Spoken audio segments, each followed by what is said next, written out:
Hello दोस्तों, मैं कोमल स्वागत करती हूँ आपका रम्या मैथ्स एकेडमी चैनल पे। हम कर रहे हैं केवीएस, एनवीएस और ऑल टीजीटी पीजीटी एग्जाम्स की तैयारी। हमने परमुटेशंस और कॉम्बिनेशंस चैप्टर शुरू कर रखा है, जिसमें हमने परमुटेशंस कंप्लीट कर लिया है और आज हम करेंगे कॉम्बिनेशंस। शुरू करने से पहले मैं आपसे एक रिक्वेस्ट करना चाहूंगी, अगर अभी तक आपने मेरे चैनल को सब्सक्राइब नहीं किया है तो please subscribe my channel. Okay, चलिए शुरू करते हैं। कॉम्बिनेशंस, ठीक है। तो देखो भाई, परमुटेशन क्या था? परमुटेशन में हम ऑब्जेक्ट्स को अरेंज करते हैं और ऐसे देखते हैं कि कितनी अरेंजमेंट हो सकती है, कितने पॉसिबल नंबर ऑफ अरेंजमेंट्स हो सकती हैं। लेकिन कॉम्बिनेशंस में हम क्या करते हैं? ग्रुप्स बनाते हैं, ठीक है। जैसे कि हमारे पास 4 मेंबर हैं, ठीक है, ए बी सी डी। इनके हम अरेंजमेंट कैसे कर सकते हैं और ग्रुप कैसे बना सकते हैं, ये दो अलग अलग बातें हैं, ठीक है। देखो, अगर मैं दो को साथ में लेके, अब इस बात में ये भी बात आती है, परमुटेशन में भी हमने देखा था, taken r at a time. तो एक साथ हम कितने ऑब्जेक्ट्स को कंसीडर कर रहे हैं? फॉर एग्जांपल, मैं 2 ऑब्जेक्ट्स को कंसीडर कर रही हूं, तो अगर मैं इनके ग्रुप की बात करूं, जैसे A B, B C, B D, C D, ये सब हमारे क्या होंगे? ग्रुप्स होंगे। Okay, taken 2 at a time, group of 4 objects taken 2 at a time, these are the groups, ठीक है। अब यहाँ पे एक बात ध्यान देने लायक है कि यहाँ पे हम ए भी कंसीडर करेंगे और बी जो है वो कंसीडर नहीं करेंगे, ठीक है। क्यों? क्योंकि ये दोनों ग्रुप, जैसे अब देखो, रेड और व्हाइट बॉल है, ओके, वो दोनों इकट्ठी है, वो बैग में पड़ी है, तो हम ऐसे नहीं बोलेंगे रेड और व्हाइट बॉल है या फिर व्हाइट और रेड बॉल है, ये दोनों अलग अलग बात है, ये दोनों एक ही बात है जब ग्रुप की बात आती है। और लेकिन राम श्याम से पहले बैठा है, एक तो ये बात है, एक श्याम राम से पहले बैठा है, एक ये बात है, ये दोनों बातों में डिफरेंस है, ठीक है। ये अरेंजमेंट्स हैं। लेकिन अगर ग्रुप की बात करें तो ए बी और बी ए ये एक साथ हैं, बस ये बात इंपॉर्टेंट है, ठीक है। तो देखो, हमने यहाँ पे हम क्या करना चाह रहे हैं? हम परमुटेशंस और कॉम्बिनेशंस में क्या रिलेशन है वो फाइंड आउट करना चाह रहे हैं, ठीक है। तो एनपीआर था, जो एनपीआर वो क्या था कि arrangement of n objects taken r at a time, ठीक है।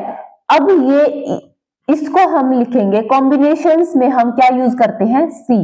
This will be nCr, nCr into r factorial. देखो, ये आर फैक्टोरियल क्यों ऐड हुआ है? क्योंकि जो ये आर ऑब्जेक्ट, देखो यहाँ पे 2 एट ए टाइम है, तो taken r at a time, इन दोनों की आपस में जो अरेंजमेंट है उसको हटाने के लिए, उसको नेग्लेक्ट करने के लिए एनसीआर में, तो एनसीआर यहां से क्या हो जाएगा? NPr divided by r factorial. कहने का मतलब एनपीआर में से जो आर फैक्टोरियल अरेंजमेंट थी वो हट जाएंगी जब हम डिवाइड करते हैं तब, ठीक है। तो एनसीआर ये क्या बताता है? Group of n objects taken r at a time. तो एनपीआर का फॉर्मूला हमें पता है, n factorial divided by n minus r factorial और इनटू आर फैक्टोरियल। तो this is the formula for nCr, ठीक है। तो ये था भी हमारा एनसीआर। चलिए आगे देखते हैं एनसीआर की कुछ प्रॉपर्टीज।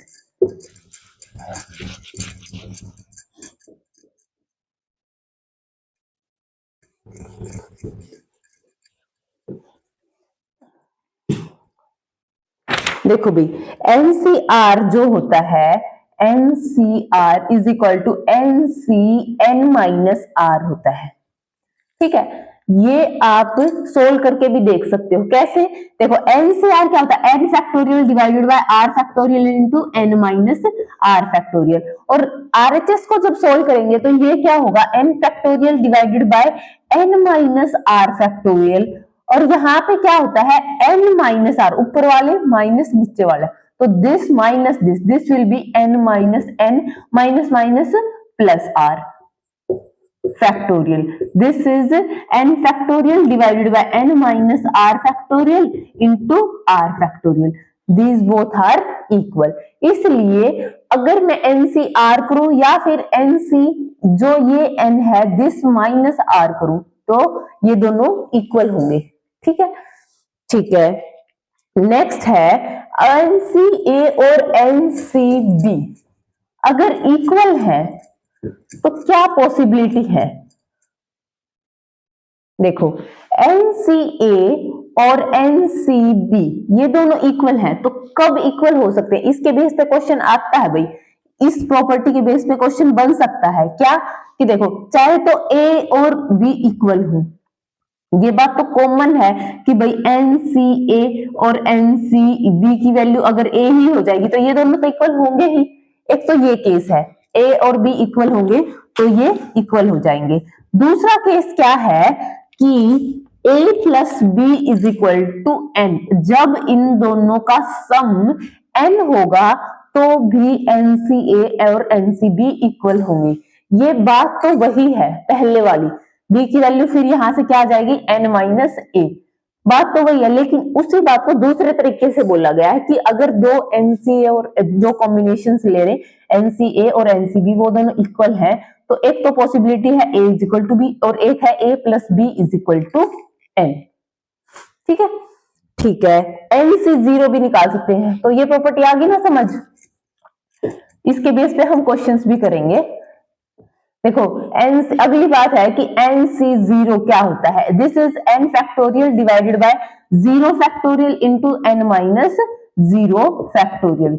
ये N माइनस 0 N ही होगा तो N फैक्टर 0 फैक्टोरियल 1 होता है, तो दिस इज 1। तो NC0 कुछ भी N हो हमेशा ही 1 रहता है NC0। ठीक है, ऐसे ही आप NCN भी निकाल सकते हो। NC क्या होएगा? NCN N factorial divided by N factorial into N minus N factorial. N minus N 0, 0 factorial 1, ये कैंसिल आउट, दिस इज 1। तो NC0 और NCN दोनों की ही वैल्यू कितनी होती है? 1। आप ये इसको ऐसे भी देख सकते थे, NC0 है और यहाँ पे this is equal to NCN minus 0 which is N। NC0 is equal to NCN। ठीक है, ठीक है। अगली प्रॉपर्टी देखो भाई,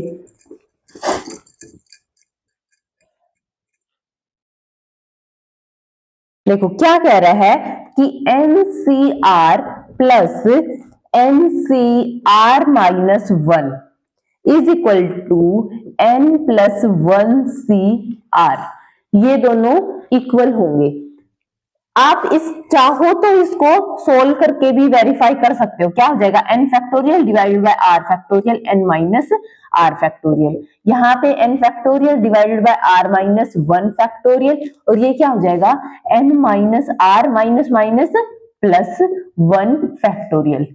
ठीक है, तो देखो इसको मैं आपको ये सोल्व करना इसलिए दिखा रही हूँ कि अगर कुछ प्रॉपर्टी आपकी देखने में भी आ जाए कि भाई अब क्या ये दोनों इसके इक्वल होते हैं ऑप्शन के फॉर्म में, तो भी आपको पता होना चाहिए कि हम कैसे सोल्व करते हैं। तो एक सोल्व करके मैं दिखा देती हूँ आपको, फिर आप देख लेना। क्या देखो N फैक्टोरियल डिवाइडेड बाय ये क्या है R into R minus 1 factorial लिख सकते हैं इसको, और ये N minus R factorial as it is plus N factorial divided by R minus 1 factorial, इसको लिख सकते हैं N minus R plus 1, minus 1 करेंगे तो ये हट जाएगा और N माइनस R फैक्टोरियल।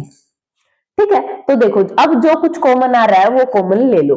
क्या कॉमन आ रहा है? N factorial divided by R minus 1 factorial और N minus R factorial into क्या है 1 divided by R, 1 divided by R, यहां से तो ये कॉमन आएगा और यहां से आएगा 1 divided by N minus R plus 1।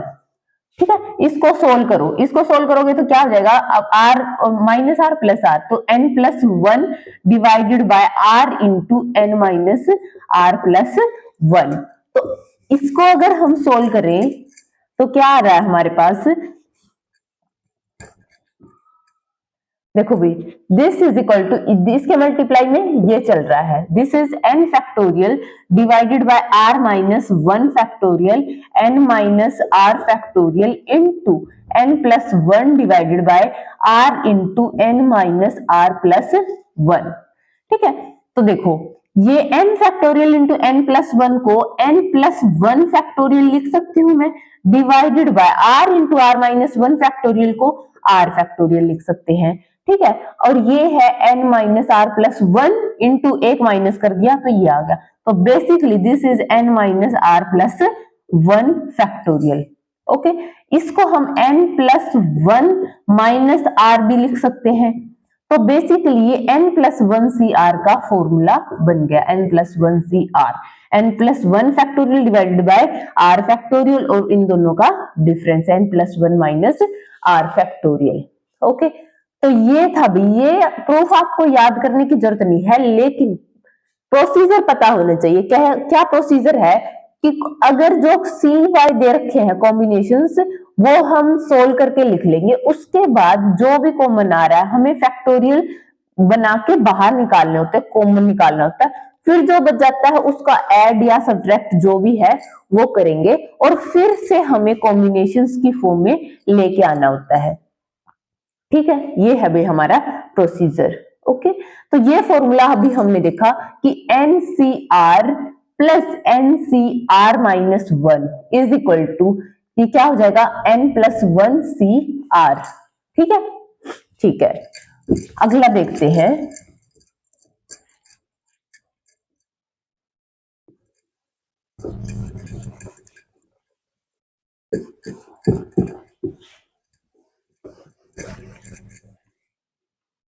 देखो भी, एक और रिजल्ट है हमारे पास, क्या कि NCR प्लस NCR प्लस 1 है, तो उस केस में क्या होगा, this will B n plus 1 CR plus 1। देखो भी, चाहे तो आप इसको बिल्कुल जो पिछले वाला था वैसे ही सेम प्रोसीजर फॉलो करके भी कर सकते हो, और दूसरा तरीका क्या है कि हमें पिछला फॉर्मूला क्या है याद है, NCR माइनस 1, इनमें और इनमें अगर मैं एनालाइज करूं, this is n plus 1 CR, तो बेसिकली यहाँ पे r की जगह r प्लस 1 है, इस फॉर्मूले में पुट करके देखो, NCR plus 1 plus NCR plus 1 minus 1, r NCR plus NCR plus 1, तो यहाँ पे r की जगह क्या हो जाएगा, r plus 1, n plus 1 CR plus 1। ठीक है, तो ये फॉर्मूला भी आप ध्यान रखोगे। ठीक है,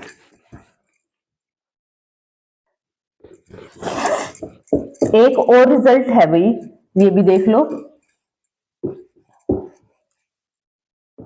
क्या कह रहा है कि NCR divided by NCR minus 1, this is equal to, पीछे इनका सम था अब इनका डिवीजन है, this is equal to n minus r plus 1 divided by r। ठीक है, तो आप इजिली कॉम्बिनेशन का फॉर्मूला ओपन करो और ये कैंसिल आउट हो जाएंगे और हमारे पास यही बचेगा। आप देख भी सकते हो, जब हमने कॉमन लिया था तो ये यही बचा था, उसमें सम था, यहाँ पे डिवाइड में है। ठीक है, तो ये आप ध्यान रखोगे, n minus r plus 1 divided by r। ठीक है, अब आती है भाई रिस्ट्रिक्टेड कॉम्बिनेशंस, जैसे हमने परमुटेशन में किया था कि भाई आर ऑब्जेक्ट्स इंक्लूड होने चाहिए, एक्सक्लूड होने चाहिए, तो क्या प्रोसीजर रहेगा, क्या फॉर्मूलाज रहेंगी, ऐसे ही हम कॉम्बिनेशंस में देखेंगे। ठीक है, अब देखो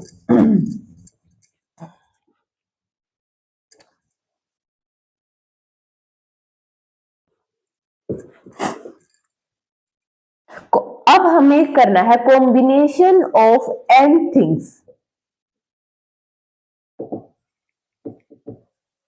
अब n थिंग्स लिखनी है और टेकन कितने, r at a time, r at a time, और क्या है कि x पर्टिकुलर थिंग्स हैं, पर्टिकुलर थिंग्स। देखो भाई, इनमें एक बार ये पता ट्रिक सी पता चल जाती है ना हमें, फिर क्वेश्चंस धड़ल्ले से होने लग जाते हैं। ठीक है, things always occur, always occur. तो इसका फॉर्मूला रहेगा n minus x C r minus x.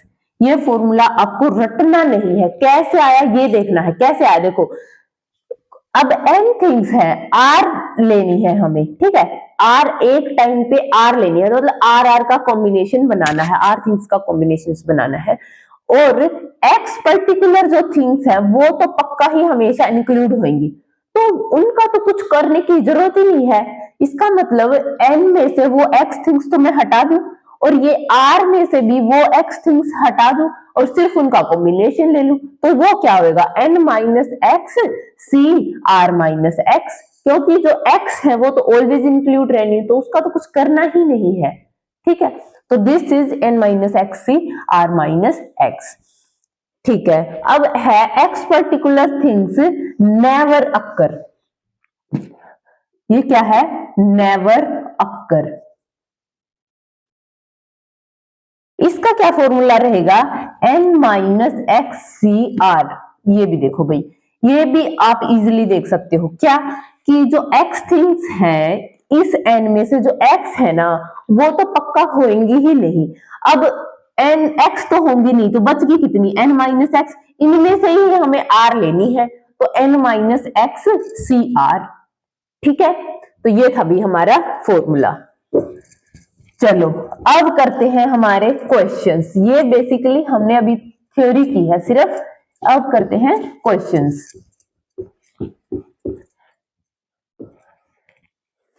देखो भाई, सबसे पहले देखो कि हमें फाइंड आउट करना है 61C 57 माइनस 60C 56। हमने बहुत सारे फॉर्मूले किए हैं, अब वो फॉर्मूले अगर लग रहे हैं तो वो भी लगा सकते हो, और जरूरी नहीं फॉर्मूले ही लगाएं।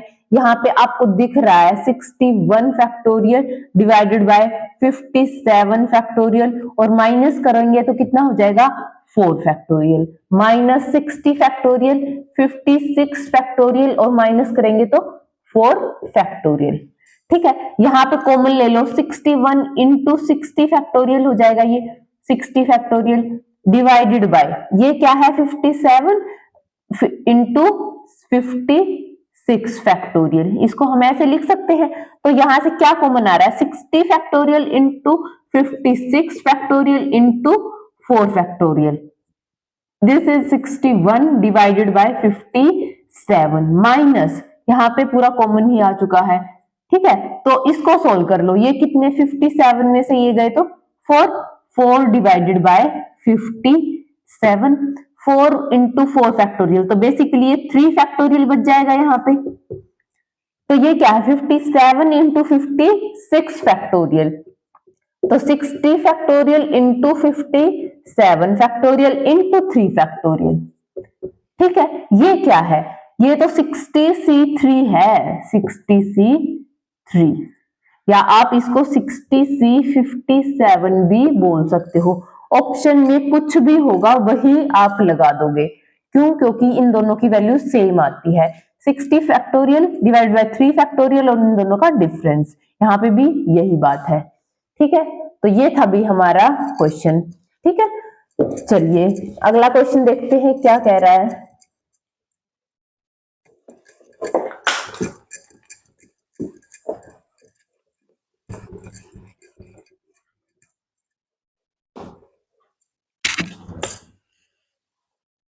देखो भाई, NC8 is equal to NC6 है, ठीक है, NC6। तो हमसे पूछ रहा है कि NC2 की वैल्यू क्या होगी। देखो अभी हमने क्वेश्चन किया था कि अगर NCA NCB के इक्वल है तो चाहे तो A is equal to B, वो केस तो यहाँ पे है नहीं, क्योंकि 8 और 6 तो इक्वल होते नहीं है। तो दूसरा केस है क्या, इन दोनों का सम कितना है n, 8 plus 6 is equal to n, 8 6 14, n की वैल्यू 14, तो हमें 14C2 निकालना है। ये आप निकाल भी सकते हो easily, 14 factorial divided bye 2 factorial into 12 factorial, 14 into 13 into 12 factorial, 2 से 14, 13 से 91। This is the answer. ठीक है, तो मैंने कहा था ना ये इंपॉर्टेंट होता है भाई। ठीक है,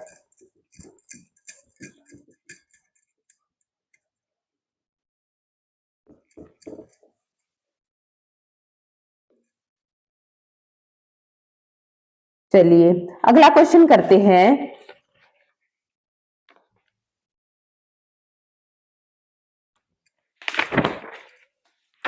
देखो भाई, हमें दे रखा है कि 2nc3 ratio nc3 is equal to 12:1 है और हमें n की वैल्यू फाइंड करनी है। तो सिंपल है, 2n फैक्टोरियल डिवाइडेड बाय 3 है, 3 फैक्टोरियल, और ये क्या हो जाएगा 2n माइनस 3 फैक्टोरियल, ये 2nc3 है। ठीक है, अब देखो भाई ये क्या हो जाएगा, divided by n factorial into 3 factorial into n minus 3 factorial. ठीक है, this is equal to 12 divided by 1। अब जो भी कैंसिल हो रहा है वो कैंसिल कर दो, 2n फैक्टोरियल ये 2n माइनस 3 फैक्टोरियल, तो 2n माइनस 1 2n माइनस 2 और 2n माइनस 3 फैक्टोरियल से ये कैंसिल हो जाएगा। दिस डिवाइडेड बाय 3 फैक्टोरियल वैसे कैंसिल हो रहा है। ये क्या है, n into n minus 1 into n minus 2 into n minus 3 factorial, ये कैंसिल, तो क्या बच गया n into n minus 1 n minus 2 is equal to 12 divided by 1। ये क्या है, सिंपल एक क्वाड्रेटिक इक्वेशन मिल गई आपको और उसको आप इजिली सोल्व कर सकते हो। यहाँ पे 2 इंटू एन माइनस 1 है ये, ठीक है, एन माइनस 1 कैंसिल, और ये क्या हो जाएगा 2 इंटू 2 4 4 3 जा 12। This is 2n minus 1 is equal to 3 into n minus 2। इसको सोल्व करके आप n की वैल्यू फाइंड आउट कर सकते हो। ठीक है, तो ऐसे ही एनसीआर के कोई भी क्वेश्चन होंगे वो आप इजीली सोल्व कर सकते हो। एक और देख लेते हैं भाई, एपी का क्वेश्चन है।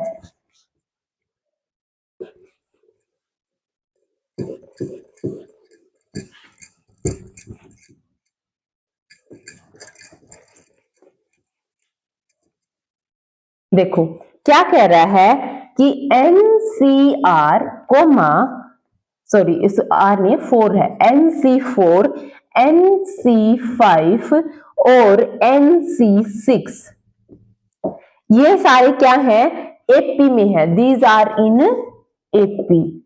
तो हमें n की वैल्यू फाइंड आउट करनी है। ओके, तो जब भी ऐसा दिया होता है तो हम क्या करते हैं, twice of NC5 is equal to इन दोनों का सम, this is NC4 plus NC6।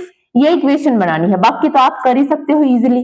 कैसे, 2 into n factorial divided by 5 factorial into n minus 5 factorial, this is n factorial divided by 4 factorial n minus 4 factorial, n factorial divided by 6 factorial n minus 6 factorial. अब हमें cancel करने के लिए ये बनाना पड़ेगा। देखो n minus 5 फिर n minus 6 बन जाएगा, फिर यहाँ n minus 4 n minus 5 n minus 6 हो जाएगा कैंसिल। ठीक है, तो n फैक्टोरियल तो वैसे आप कैंसिल पहले ही कर लो, पूरा ऊपर तो 1 ही बच जाएगा। ठीक है, फिर 4 फैक्टोरियल भी कर सकते हो, 5 into 4 factorial, 5 into 4 factorial, 5 into 3 6 into 5 30। ठीक है, अब यहां पे बचेगा n minus 5 n minus 4 n minus 5, तो सिर्फ यहाँ पे n माइनस 4 बच जाएगा। यहाँ पे सॉरी ये n माइनस 5 था फैक्टोरियल, ये n माइनस 4 फैक्टोरियल था।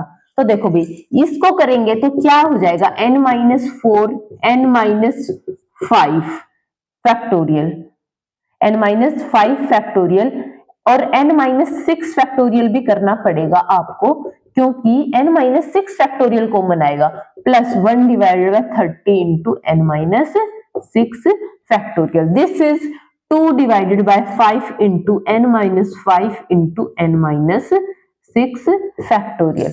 अब देखो भाई n माइनस 6 फैक्टोरियल अब हमारा कैंसिल हो रहा है।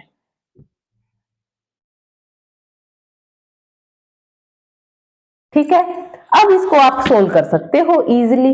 क्या, इसको क्रॉस मल्टीप्लाई करो यहाँ पे, फिर क्रॉस मल्टीप्लाई करो और n की वैल्यू फाइंड आउट करो। कैलकुलेशन मैं आपके लिए छोड़ रही हूँ, बाकी मेथड क्या था, बेसिकली तो ये इक्वेशन बनानी, उसके बाद एनसीआर का फॉर्मूला अप्लाई करना है और आपका और हम ऑप्शंस में भी एन की वैल्यू दे होंगी, वो भी हम डायरेक्ट पुट करके भी देख सकते हैं, ठीक है, कि कोई सेटिस्फाई कर रही है कि नहीं। ऑप्शन से भी हम कई बार क्वेश्चन को करते हैं।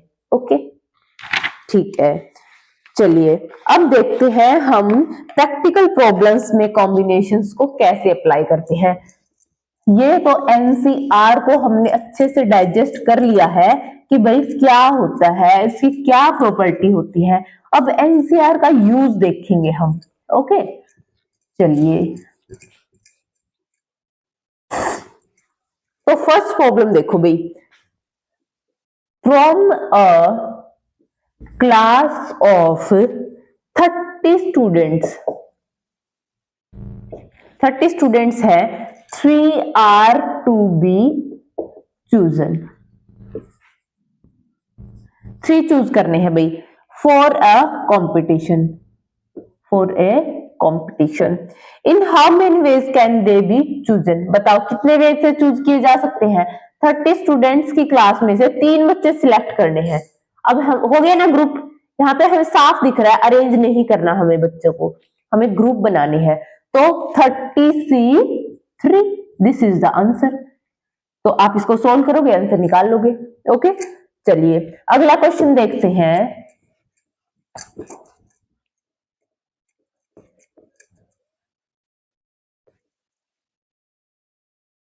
अब देखो, अब ये है कि भाई ये बच्चे तो इंक्लूड होने ही चाहिए, ये एक्सक्लूड होने ही चाहिए। इस टाइप की अगर प्रॉब्लम है तो क्या कहेंगे, देखो, इन how many veg, how many ways can a student choose 5 courses out of 9 courses if 2 courses are compulsory, 2 courses are compulsory, 2 course तो पक्का ही लेने हैं, ठीक है। 9 कोर्स टोटल है, जिसमें से सिर्फ और सिर्फ 5 कोर्स लेने हैं हमें, और 2 तो जिसमें से पक्का ही लेने हैं। तो 9 में से 2 हटा दो, इनमें से तो हमें कुछ सिलेक्ट ही नहीं करना। अब 5 में तो 5 में से 2 तो हम सिलेक्ट कर ही चुके हैं, तो बच गए कितने, 3। तो 7C3, 7C3 is the answer. Okay, ठीक है। अब देखो भाई,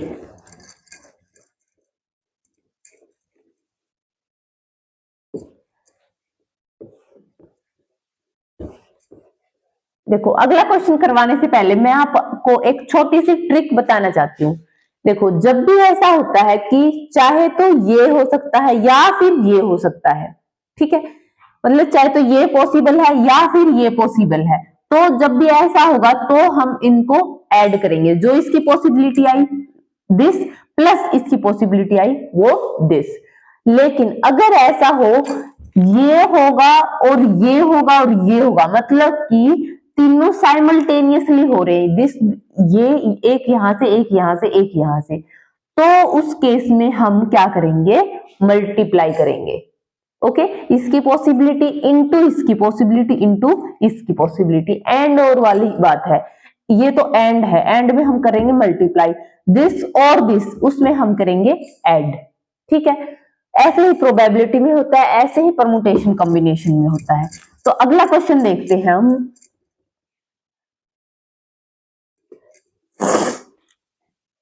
देखो, find the number of ways of selecting 9 balls from 6 red balls, 5 white balls and 5 blue balls, and 5 blue balls, ठीक है। इफ, क्या कंडीशन क्या है, ईच सिलेक्शन consist of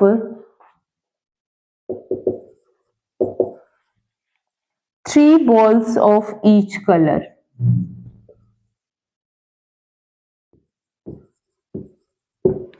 ठीक है, क्या मतलब है भाई, क्वेश्चन में क्या कह रहा है कि 9 बॉल सिलेक्ट करनी है जिसमें से 6 रेड बॉल है, 5 व्हाइट बॉल है और 5 ब्लू बॉल्स है, और 3 बॉल्स ईच कलर की 3 बॉल्स होनी चाहिए। ठीक है, तो कहने का मतलब 3 ही कलर है, 3 बॉल हर एक कलर की होनी चाहिए, तो 3 इसमें से निकाल लो, 3 इसमें से निकाल लो और 3 इसमें से निकाल लो। ये और ये होनी चाहिए, ये भी होनी चाहिए, ये भी होनी चाहिए, मतलब तीनों का क्या होगा, प्रोडक्ट। ओके, तो this is 6c3 into 5c3। ऐसा नहीं है यहाँ पे चाहे तो इधर से निकाल लो चाहे इधर से निकाल लो, ऐसा नहीं है, इसमें से भी चाहिए इसमें से भी चाहिए मल्टीप्लाई, और इसमें से भी चाहिए 5c3, तो हम करेंगे प्रोडक्ट। कई बार क्वेश्चन गलत हो जाता है हमारी ये मल्टीप्लाई और ऐड की वजह से क्वेश्चन।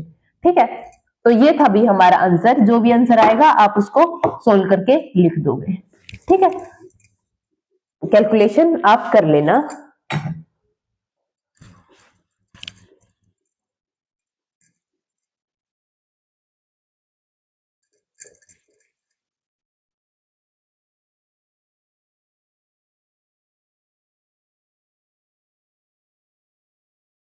चलिए अगला क्वेश्चन देखते हैं। देखो भाई ये अच्छा क्वेश्चन है, क्या कह रहा है, in how many ways can 10 identical books on English, English की बुक है भाई ये तो सारी, and 14 identical books on maths, ये मैथ्स की बुक है। ठीक है, be placed in a row, be placed in a row on a shelf, on a shelf, so that no English books are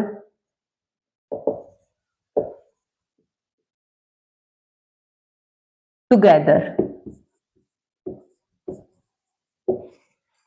ठीक है, तो देखो भी क्या क्वेश्चन है कि 10 बुक्स तो हमारे पास इंग्लिश की है और 14 बुक्स हैं हमारी मैथ्स की, और हमें एक शेल्फ पे अरेंज करना है इनको कि इंग्लिश की बुक, कोई भी दो इंग्लिश की बुक इकट्ठी नहीं आनी चाहिए। ठीक है, तो देखो क्योंकि ये सारी आइडेंटिकल बुक्स हैं, और अरेंज करने की बात पे आप परमुटेशन पे मत पहुंच जाना। क्यों, क्योंकि देखो आइडेंटिकल है ये बिल्कुल आइडेंटिकल बात है, आइडेंटिकल चीजें हैं, तो इसको पहले रखो या इसको पहले रखो, इस बात में कोई फर्क नहीं आएगा। समझ रहे हो, तो 10 आइडेंटिकल बुक है इंग्लिश की और 14 मैथ्स की, तो देखो 14 मैथ्स की बुक है, जो कितनी है एक बार देख लो, 1 2 3 4 5 6 7 8 9 10 11 12 13 14।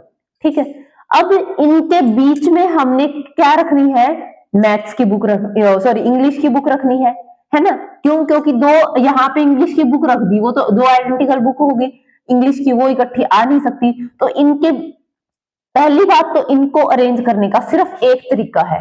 ठीक है, तो ये तो है 1 into, अब हम करेंगे इंग्लिश की बुक्स को अरेंज। इंग्लिश की बुक्स के पास देखो 15 प्लेसेस है, यहाँ पे ये यहाँ पे यहाँ पे यहाँ पे यहाँ पे, तो आप काउंट करके देखोगे तो कितने प्लेसेस हैं ये, 15। तो 15 प्लेसेस पे हमने कितनी बुक्स को अरेंज करना है, 10 बुक्स को, दिस इज 15c10।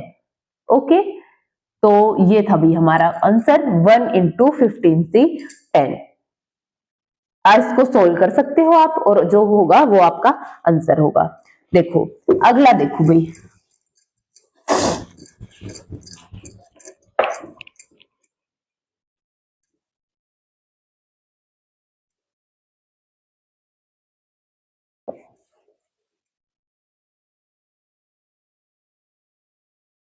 अब देखो क्वेश्चन क्या कहता है, ए मैन हैज 7 फ्रेंड्स, उसके 7 दोस्त हैं। इन how many ways can he invite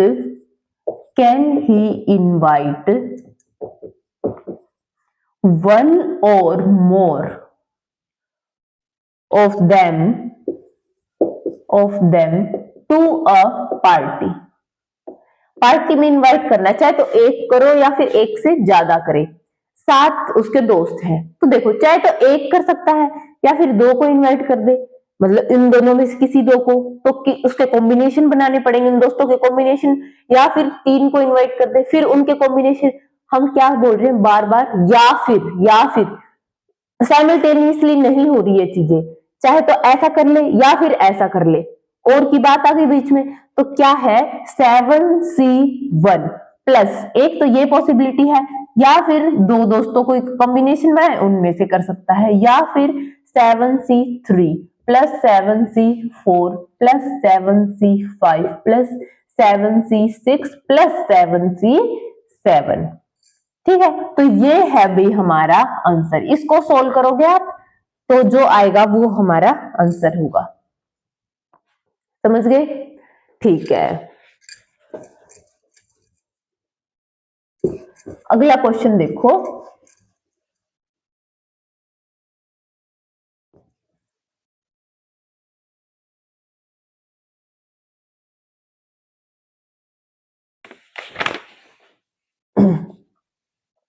अब देखो, from A class of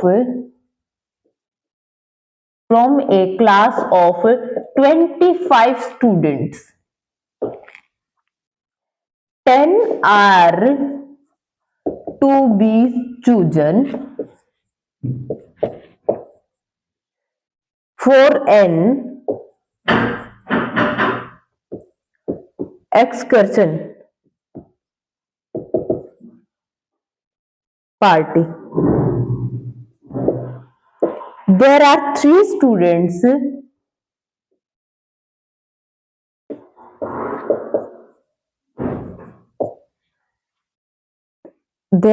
students who decide that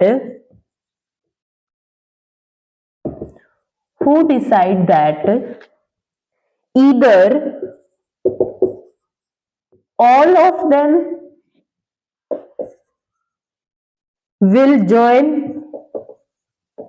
देखो भाई इंपॉर्टेंट क्वेश्चन है, और मैं इस तरह के एक एक क्वेश्चन करवा रही हूं ताकि आपके सारे टाइप्स कवर हो जाए। none of them will join in how many ways can they be chosen? In how many ways can they be chosen? देखो भाई 25 स्टूडेंट्स की क्लास है, ओके, 10 बच्चे चूज करने हैं किसी पार्टी के लिए, और 3 स्टूडेंट्स ने डिसाइड किया है कि चाहे तो वे सारे ही ज्वाइन करेंगे, चाहे वे कोई भी ज्वाइन नहीं करेगा। ठीक है, पक्के दोस्त है भाई वे। तो ये जो 3 स्टूडेंट, तो एक केस बनता है कि जो ये 3 स्टूडेंट्स हैं वो ज्वाइन करेंगे, ठीक है, या फिर ये 3 स्टूडेंट्स ज्वाइन नहीं करेंगे, नॉट ज्वाइन। ठीक है, अब देखो 3 स्टूडेंट्स अगर ज्वाइन करेंगे तो ये 3 तो पक्का ही हो गए फिर। ठीक है, इनमें से ये 3 तो पक्का ही हो गए, तो बच के 22, और 22 में से टोटल तो हमें 10 ही करनी है, 3 तो डिसाइड कर चुके हैं, तो उनका तो कुछ नहीं कर रहा, तो यहाँ पे कितने बचे 7।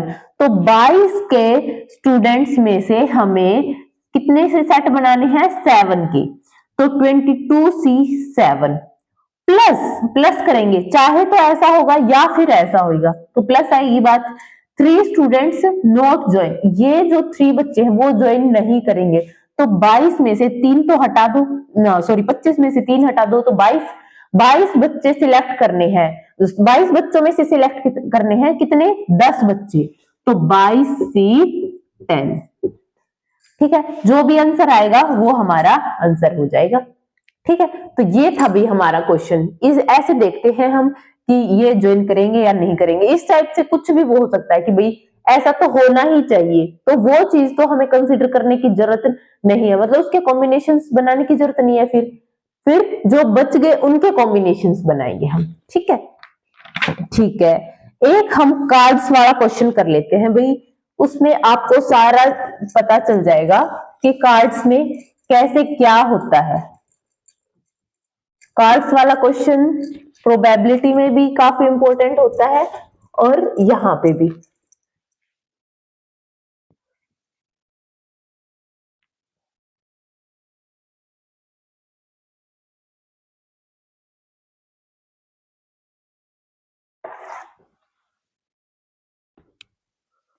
देखो भाई, सबसे पहले मैं आपको बता दूं कि कार्ड्स कैसे अरेंज होते हैं। 52 कार्ड्स होते हैं हमारे, जो प्लेइंग कार्ड्स होते हैं 52।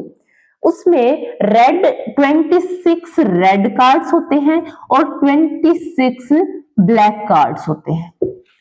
ओके, पहली बात तो ये। उसके बाद हमारे सूट्स होते हैं, ये कितने होते हैं?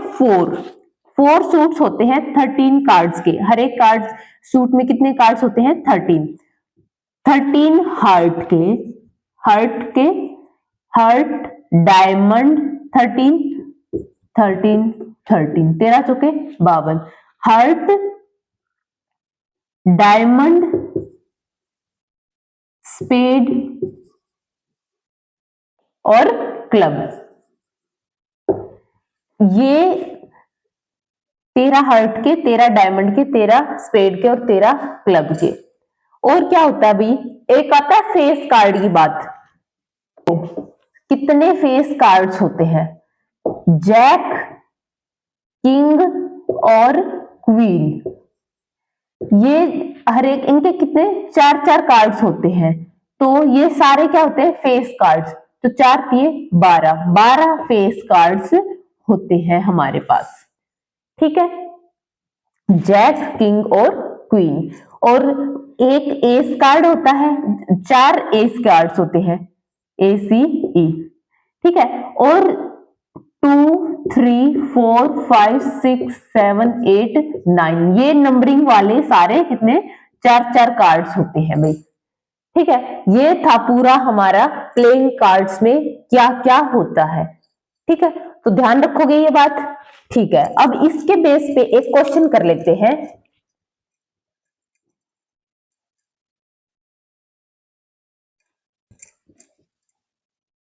क्या क्वेश्चन है? What is the number of ways of choosing 4 cards? 4 cards choose करने हैं हमें from a pack of 52 cards. ठीक है, in how many ways can they choose? First है भाई कि 4 cards, FOUR, 4 cards are of the same suit.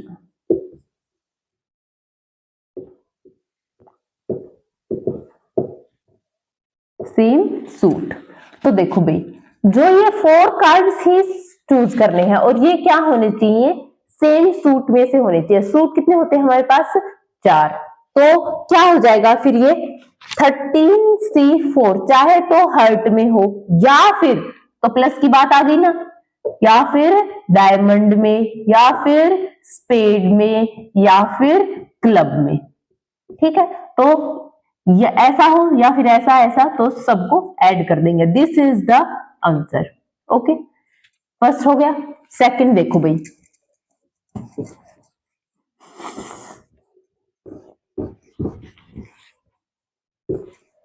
ये क्या कह रहा है? 4 cards belongs to different suits. यहां पे अच्छे से आपको समझ आएगा मल्टीप्लाई और ऐड की बात। देखो, अब चारों कार्ड डिफरेंट डिफरेंट सूट से होने चाहिए, तो हमें 4 सिलेक्ट करने हैं कार्ड्स और 4 ही हमारे पास सूट्स हैं, तो एक हर एक में से एक कार्ड सिलेक्ट होएगा, तो इसमें से एक, इसमें से भी एक 13C1, इसमें से भी एक और अगले में से भी एक, मल्टीप्लाई होगी यहाँ पे, है ना। क्यों? क्योंकि हमें सारे साइमल्टेनियसली चूज करने हैं, ऐसा कर सकते हैं या फिर ऐसा कर सकते हैं, ये वाली बात नहीं है यहाँ पे, ठीक है। तो this is the answer, 13C1 निकालो, दिस इज 13 और उसकी पावर 4 हो जाएगी फिर, ठीक है। ठीक है, नेक्स्ट है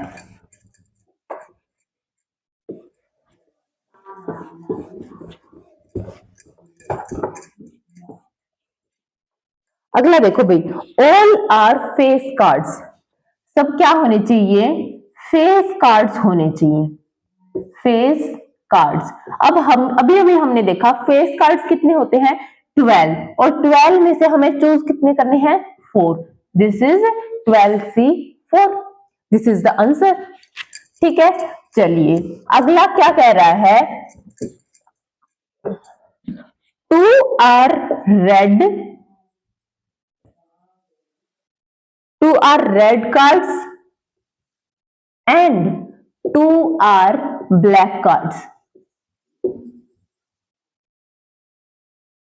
देखो, अब 4 कार्ड्स चूज करने हैं जिसमें से 2 रेड होने चाहिए और एंड है भाई, मतलब हिंदी में और हो गया, और 2 ब्लैक कार्ड्स होने चाहिए, मतलब ऐसा हो सकता है या फिर ऐसा हो सकते वाली बात नहीं है, ठीक है। तो देखो रेड कार्ड्स कितने होते हैं? 26, 26 में से कितने चूज करने हैं? 2 इन 2 मल्टीप्लाई करेंगे 26 से 2। ब्लैक भी कितने होते हैं? 26, उसमें से भी हमें कितने चूज करने हैं? 2। तो हो गए 4 कार्ड सिलेक्ट, ठीक है। तो ये भी हमारा आंसर हो गया। एक और केस आता है, एक और क्वेश्चन है, क्या कह रहा है वो कि cards are of the same colour. अब देखो, cards are of the same colour, सारे कार्ड सेम कलर के होने चाहिए। तो देखो हमारे पास 2 ही कलर होते हैं, चाहे तो रेड, चाहे की बात आ गई ना हमारे पास, चाहे तो रेड या फिर ब्लैक, तो चाहे तो सारे कार्ड रेड होंगे या फिर ब्लैक होंगे। सारे रेड होंगे, रेड कितने होते हैं? 26, कितने सिलेक्ट करने हैं? 4, 26C4, या फिर मतलब add 26C4, this is the answer, 26C4 plus 26C4। तो ये था भी हमारा कॉम्बिनेशंस। अभी हम और बहुत सारे क्वेश्चंस करेंगे, उसके लिए मैं एक और वीडियो बनाऊंगी परमुटेशंस और कॉम्बिनेशंस के। कॉम्बिनेशंस के लगभग क्वेश्चन कवर करने की मैंने कोशिश की है, अगर कुछ कोई टाइप रह गया होगा तो हम प्रैक्टिस वाली वीडियो में हम कर लेंगे उसको कवर, ठीक है। तो आज के लिए इतना ही। तो उम्मीद करती हूँ आपको ये वीडियो बहुत पसंद आई होगी और अच्छे से समझ आया होगा कॉम्बिनेशंस। कुछ भी डाउट है तो let me know in comment section, और प्लीज वीडियो को लाइक कीजिए और सब्सक्राइब कीजिए चैनल को। थैंक यू सो मच, आपका दिन अच्छा रहे।